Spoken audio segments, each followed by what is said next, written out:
હવામાન વિભાગની આગાહી અનુસાર સુરત શહેરમાં વરસાદ વરસશે ત્યારે સમાચાર સુરતથી સામે આવી રહ્યા છે, જ્યાં હવામાન વિભાગ દ્વારા આગાહી કરવામાં આવી ત્યારે આજે સુરતમાં યલો અને નવસારી વલસાડમાં રેડ એલર્ટ જાહેર કરવામાં આવ્યું ત્યારે ગાજવીજ સાથે વરસાદ પડવાની હવામાન વિભાગ દ્વારા આગાહી વ્યક્ત કરવામાં આવી ત્યારે એકથી વધુ સિસ્ટમ સક્રિય થતા 4 દિવસ વરસાદની આગાહી કરાઈ છે। સુરતના વિવિધ વિસ્તારોમાં વરસાદ ખાબક્યો ત્યારે વેસુ, અડાજણ, રાંદેર અને વરાછા સહિતના વિસ્તારોમાં વરસાદ વરસ્યો। વરસાદ વરસતા જ લોકોને ગરમીમાંથી રાહત મળી છે। પ્રતિ કલાક 30 કિલોમીટરની ઝડપે પવન ફૂંકાશે। એકથી વધુ સિસ્ટમ સક્રિય થતા 4 દિવસ વરસાદની આગાહી કરાઈ છે। હવામાન વિભાગની આગાહી મુજબ સુરત શહેરમાં વરસાદ વરસશે ત્યારે આજે સુરતમાં યલો અને નવસારી વલસાડમાં રેડ એલર્ટ જાહેર કરવામાં આવ્યું। ગાજવીજ સાથે વરસાદ પડવાની હવામાન વિભાગ દ્વારા આગાહી વ્યક્ત કરવામાં આવી ત્યારે એકથી વધુ સિસ્ટમ સક્રિય થતા 4 દિવસ વરસાદની આગાહી કરાઈ છે।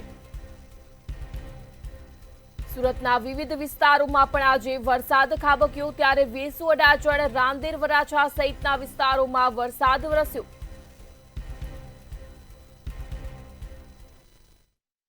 હવામાન વિભાગ દ્વારા વરસાદની આગાહી કરવામાં આવી છે। વરસાદની આગાહીને પગલે જે સિસ્ટમ સક્રિય થઈ છે, આ સિસ્ટમને કારણે સુરત શહેર સહિત દક્ષિણ ગુજરાતમાં વરસાદ જોવા મળી રહ્યો છે।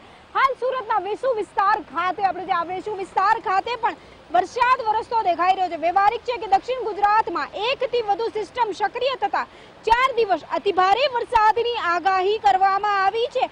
તેવામાં આજે યલો એલર્ટ નવસારી, વલસાડમાં રેડ એલર્ટ જાહેર કરવામાં આવ્યો છે। ગાજવીજ સાથે વરસાદ ઉપરાંત પ્રતિ કલાક 30 કિમીની ઝડપે પવન ફૂંકાવાની સંભાવના વ્યક્ત કરવામાં આવી છે। આ સાથે ઉકાઈના ઉપરવાસમાં આવેલા રેનગેજ સ્ટેશનમાં વીતેલા 24 કલાકમાં ધોધમાર વરસાદ ખાબક્યો છે। તો લખપુરીમાં 56 મીમી વરસાદ ખાબક્યો છે, તો રાનખેદામાં 120 મીમી।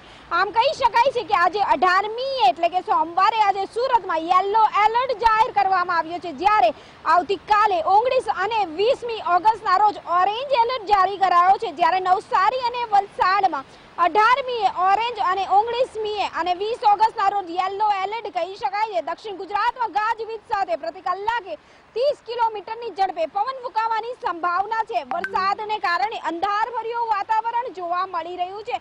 વાહન ચાલકોએ હેડલાઇટ ચાલુ રાખીને વાહન હંકારવાની ફરજ પડી છે। વીતેલા 2 દિવસમાં દક્ષિણ ગુજરાતમાં વરસાદી માહોલ છવાયેલો જોવા મળશે।